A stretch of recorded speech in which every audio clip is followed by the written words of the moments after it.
जय हिंद दोस्तों, स्वागत है आप सबका आपके अपने YouTube channel Gurukul institute RS में। साथियों, प्रत्येक दिन की तरह आज की टॉप करंट अफेयर्स की लेटेस्ट जानकारी आप सभी को इस वीडियो के माध्यम से हमारे चैनल में दी जा रही है। दोस्तों, वीडियो को स्किप किए बिना पूरा अंत तक देखिएगा और जो भी महत्वपूर्ण जानकारी आपको दी जाती है, साथियों ऐसे महत्वपूर्ण जानकारी को आप जरूर डायरी में नोट कर लिया कीजिए और किसी भी प्रतियोगिता परीक्षा से पहले आप इसका सिस्टमेटिक वे में अध्ययन करके जाइए, ताकि आपसे जब भी करंट अफेयर से रिलेटेड कोई प्रश्न पूछे जाते हो तो आप ऐसे प्रश्न का उत्तर बड़े आसानी से दे सके। तो चलिए देर ना करते हुए स्टार्ट करते हैं। आज की पहली जानकारी क्या है हमारे पास। साथियों, आज की पहली जानकारी है खेल जगत से जुड़ी हुई और खो खो विश्व कप 2025 को लेकर। मैं आपको बता दूं कि खो खो विश्व कप 2025 का आयोजन साथियों पहली बार भारत में किया जाएगा। ठीक है, याद रखेंगे, पहली बार इस प्रतियोगिता का आयोजन कहां हो रहा है? भारत में हो रहा है। और भारत में कहां हो रहा है? तो दोस्तों मैं आपको बता दूं कि इसका आयोजन दिल्ली में किया जाएगा और दिल्ली में इंदिरा गांधी इंडोर स्टेडियम में, Indira Gandhi indoor stadium, Indira Gandhi indoor stadium में इस प्रतियोगिता का आयोजन जो है ये दोस्तों किया जाना है। साथियों, इस प्रतियोगिता में कुल मिलाकर 24 देशों की 41 टीमें, जी हाँ 24 देशों की 41 टीमें साथियों इस प्रतियोगिता में भाग लेंगी। इसमें और भी जानकारी यह है कि अब ये जो प्रतियोगिता आयोजित की जा रही है दोस्तों, तो इस प्रतियोगिता में जो ट्रॉफी है उसका कुछ नामकरण किया गया है और इसका जो मस्कट है उसका भी कुछ नामकरण किया गया है। तो इस प्रतियोगिता से संबंधित जो ट्रॉफी है, इसकी ट्रॉफी का नाम क्या रखा गया है? तो दोस्तों इसकी ट्रॉफी का नाम रखा गया है तेजस और इसका जो मस्कट तैयार किया गया है, तो मस्कट का नाम साथियों क्या रखा गया है? तारा। तो तेजस और तारा क्रमशः ट्रॉफी और मस्कट के नाम है। आयोजन कहाँ होना है? दिल्ली के इंदिरा गांधी इंडोर स्टेडियम में होना है। कब से कब तक होना है यह भी आप जान लीजिए। तो दोस्तों इसका जो आयोजन होना है यह 13 जनवरी से लेकर 19 जनवरी 2025 तक, जी हाँ 13 जनवरी से लेकर 19 जनवरी 2025 तक दिल्ली के इंदिरा गांधी इंडोर स्टेडियम में इसका आयोजन दोस्तों किया जाएगा। चलिए अगली जानकारी है केंद्रीयकृत पेंशन भुगतान प्रणाली को लेकर। जी हाँ, सेंट्रलाइज्ड पेंशन पेमेंट सिस्टम को लेकर अब क्या जानकारी है मैं आपको बता दूं। दोस्तों, कर्मचारी भविष्य निधि संगठन, कर्मचारी भविष्य निधि संगठन के द्वारा दोस्तों केंद्रीयकृत पेंशन भुगतान प्रणाली की शुरुआत की गई है। दोस्तों इस प्रणाली के तहत जितने भी पेंशनधारी होंगे, जितने ही पेंशन प्राप्त करने वाले लोग होंगे, वे सभी अपने पेंशन का भुगतान अब किसी भी बैंक से प्राप्त कर सकेंगे। किसी एक विशेष बैंक पे उनको डिपेंड रहने की आवश्यकता नहीं होगी। किसी भी बैंक से वो अपने पेंशन को प्राप्त कर सकते हैं और इसका सीधा और प्रत्यक्ष तौर पर लाभ करीब 68 लाख पेंशन धारकों को साथियों मिलने वाला है। ठीक है, जरूर याद रखेंगे किसके द्वारा इस प्रणाली की शुरुआत की गई है? तो कर्मचारी भविष्य निधि संगठन के द्वारा इसकी शुरुआत साथियों की गई है।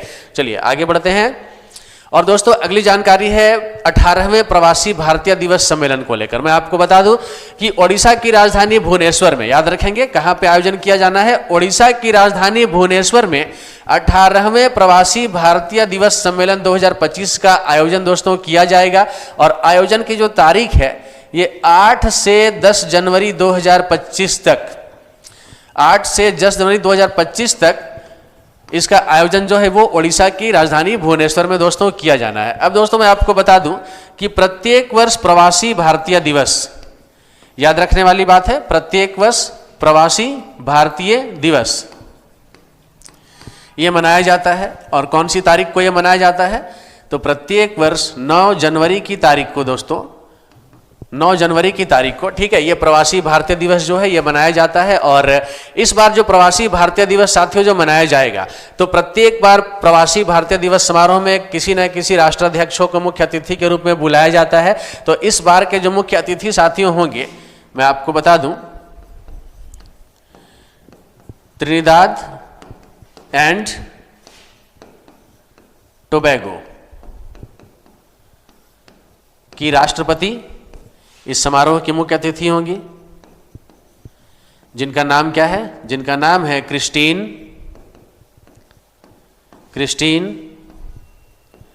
कार्ला कंगालू। याद रखेंगे क्रिस्टीन कार्ला गंगालू, ये त्रिनिदाद एंड टोबैको की राष्ट्रपति है और ये इस बार 18वें प्रवासी भारतीय दिवस सम्मेलन को मुख्य अतिथि के रूप में वर्चुअली ये संबोधित करने का काम करेंगे। ठीक है, चलिए आगे बढ़ते हैं दोस्तों। अगली जानकारी है तमिलनाडु में 2025 का पहला जल्लीकट्टू आयोजन शुरू किया गया। दोस्तों ये जो जल्लीकट्टू आप देख रहे हैं दोस्तों, ये है क्या, तो मैं आपको बता दूं कि ये तमिलनाडु राज्य से संबंध रखता है और तमिलनाडु राज्य का एक बहुत ही प्रसिद्ध महोत्सव है ये एक। और मैं आपको बता दूं कि जल्लीकट्टू जो है ये एक प्राचीन परंपरा है। क्या है? एक प्राचीन परंपरा है और इसमें बैल के पीठ पर जो कुबड़ होता है उसको पकड़कर बैल को नियंत्रित करने की कोशिश प्रतिभागियों के द्वारा की जाती है। और दोस्तों ये जो जल्लीकट्टू जो इसका जो आयोजन शुरू किया गया, इसे पोंगल उत्सव के आरंभ के रूप में भी इसे देखा जा सकता है। पोंगल उत्सव के आरंभ के रूप में भी साथियों इसे देखा जा सकता है। और ये जो जल्लीकट्टू है कौन से राज्य से संबंध रखता है, तो तमिलनाडु राज्य से संबंध रखता है, जरूर याद रखेंगे। अगली जानकारी है दोस्तों, लियोनेल मेसी बने अमेरिकी प्रेसिडेंशियल मेडल ऑफ फ्रीडम पाने वाले पहले फुटबॉल खिलाड़ी। जी हाँ, अब दोस्तों लियोनेल मेसी ये कौन है, तो ये फुटबॉल के खिलाड़ी है, जैसा कि आपको यहाँ पर स्लाइड में दिखाई दे रहा है। तो ये किस देश के फुटबॉल के खिलाड़ी है, तो यहाँ पे कंफ्यूज आप नहीं होंगे, यहाँ अमेरिकी प्रेसिडेंशियल मेडल ऑफ फ्रीडम पाने वाले पहले फुटबॉल के खिलाड़ी ये जरूर है, लेकिन साथियों इनका संबंध कहाँ से है, तो इनका संबंध अर्जेंटीना से है। ये अर्जेंटीना के प्रसिद्ध फुटबॉल खिलाड़ी है। ठीक है, अर्जेंटीना के ये कौन है, अर्जेंटीना के ये फुटबॉल के खिलाड़ी है, फुटबॉल के ये खिलाड़ी है। नाम क्या है इनका, लियोनेल मेसी। दोस्तों अब लियोनेल मेसी को मैं बता दूं कि इनको अमेरिका का सर्वोच्च नागरिक सम्मान, ठीक है, अमेरिका का सर्वोच्च नागरिक सम्मान का नाम क्या है, अमेरिकी प्रेसिडेंशियल मेडल ऑफ फ्रीडम, यह दिया जाएगा। और दोस्तों अमेरिका के राष्ट्रपति जो बाइडेन के द्वारा कुल मिलाकर 19 प्रतिष्ठित व्यक्तियों को यह सम्मान जो है वो दिया जाना है, जिसमें कि एक नाम लियोनेल मेसी का भी है। और लियोनेल मेसी इस वजह से भी महत्वपूर्ण है क्योंकि पहली बार किसी फुटबॉल खिलाड़ी को अमेरिका का सर्वोच्च नागरिक सम्मान जो है वो दिया जा रहा है। तो जरूर नाम याद रखेंगे, लियोनेल मेसी। कहां से संबंध रखते हैं, अर्जेंटीना से संबंध रखते हैं। कौन से खेल से संबंध रखते हैं, फुटबॉल से संबंध रखते हैं। चलिए आगे बढ़े और अगली जानकारी है दिल्ली वक्फ बोर्ड के सीईओ की नियुक्ति। दोस्तों मैं आपको बता दूं कि दिल्ली वक्फ बोर्ड के सीईओ यानी कि चीफ एग्जीक्यूटिव ऑफिसर की नियुक्ति दिल्ली के एलजी यानी कि लेफ्टिनेंट गवर्नर, जिनका नाम की वीके सक्सेना है, जिनका नाम वीके सक्सेना है, के द्वारा की गई है।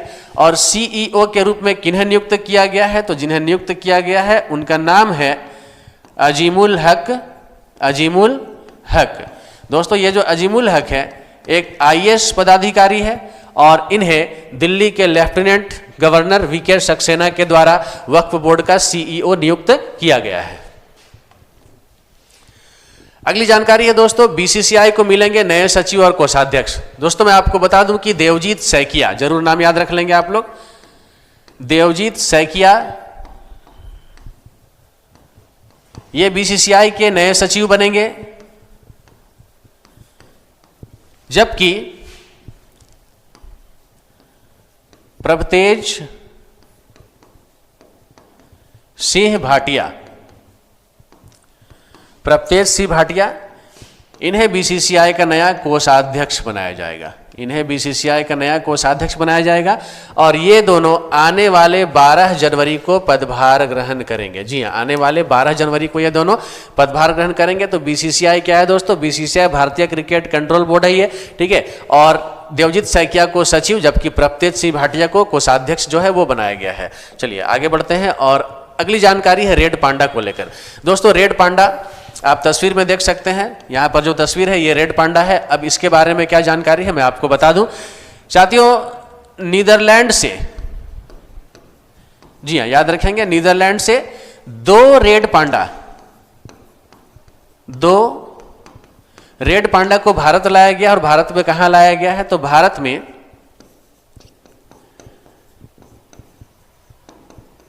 दार्जिलिंग स्थित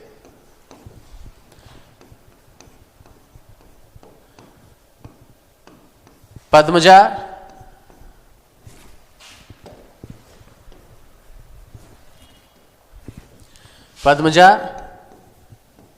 Naidu Himalayan zoological park, Himalayan zoological park में ये 2 रेड पांडा को साथियों लाया गया है। अब ये जो 2 रेड पांडा लाए गए हैं, इनके नाम क्या क्या रखे गए हैं? तो साथियों इनके नाम रखे गए हैं विशाल और कोसी। जरूर नाम याद रख लेंगे साथियों, विशाल और कोसी, क्रमशः इन दोनों रेड पांडा के नाम रखे गए हैं। मैं फिर से आपको जानकारी दे दूं, रेड पांडा 2 की संख्या में यहां पर उनको लाया गया है। कहां से, किस देश से? नीदरलैंड से लाया गया है। कहां लाया गया है? पश्चिम बंगाल के दार्जिलिंग स्थित Padmaja Naidu Himalayan zoological park में। और इनके नाम क्या है? तो क्रमशः विशाल और कोसी, इन दोनों रेड पांडा के नाम रखे गए हैं। अगली जानकारी है दोस्तों, जितने स्लाइड के ऊपर हम लोगों ने चर्चा की उसी से रिलेटेड क्वेश्चन के बारे में। अब आप देख सकते हैं प्रश्न आपको दिया गया है, नीचे ABCD 4 विकल्प दिए गए हैं। आप अपने हिसाब से आंसर जरूर करते चलेंगे। और यहां पर आप देख सकते हैं खो खो विश्व कप 2025 की मेजबानी किस देश के द्वारा की जाएगी? तो आपको पता है दिल्ली में इसका आयोजन किया जाना है। तो इसका सही उत्तर कौन सा हो जाएगा? ऑप्शन ए, भारत, यानी कि इंडिया में इसका आयोजन पहली बार किया जा रहा है। दोस्तों अगला प्रश्न है, अभी हाल ही में किस संगठन के द्वारा अपने सभी क्षेत्रीय कार्यालयों में केंद्रीयकृत पेंशन भुगतान प्रणाली की शुरुआत की गई है? दोस्तों अभी अभी हमने पढ़ा कि केंद्रीयकृत पेंशन भुगतान प्रणाली की शुरुआत किसके द्वारा की गई है? तो दोस्तों इसका सही उत्तर क्या है? कर्मचारी भविष्य निधि संगठन, EPFO, यानी कि employees provident fund organisation. That means option number A is the right answer. अगली जानकारी साथियों, 18वां प्रवासी भारतीय दिवस सम्मेलन 2025 का आयोजन कहां किया जाएगा? दोस्तों मैंने आपको बताया ओडिशा की राजधानी भुवनेश्वर में। जी हां, ओडिशा की राजधानी भुवनेश्वर में इसका आयोजन होना है और ऑप्शन नंबर बी इस प्रश्न का सही उत्तर है। नेक्स्ट है, जल्लीकट्टू का आयोजन किस राज्य में किया जाता है? दोस्तों जल्लीकट्टू के बारे में मैंने आपको बताया यह है क्या और इसका संबंध कहां से है? तो दोस्तों इस प्रश्न का सही उत्तर क्या होगा? ऑप्शन नंबर ए, तमिलनाडु। तमिलनाडु राज्य से संबंध रखता है जल्लीकट्टू। नेक्स्ट है, लियोनेल मेसी को 5 जनवरी 2025 को व्हाइट हाउस में किस पुरस्कार से सम्मानित किया जाएगा? जी हां दोस्तों, 5 जनवरी की तारीख बीत गई है और 5 जनवरी को इनको सम्मानित कर दिया गया। तो किस पुरस्कार से इनको सम्मानित किया गया?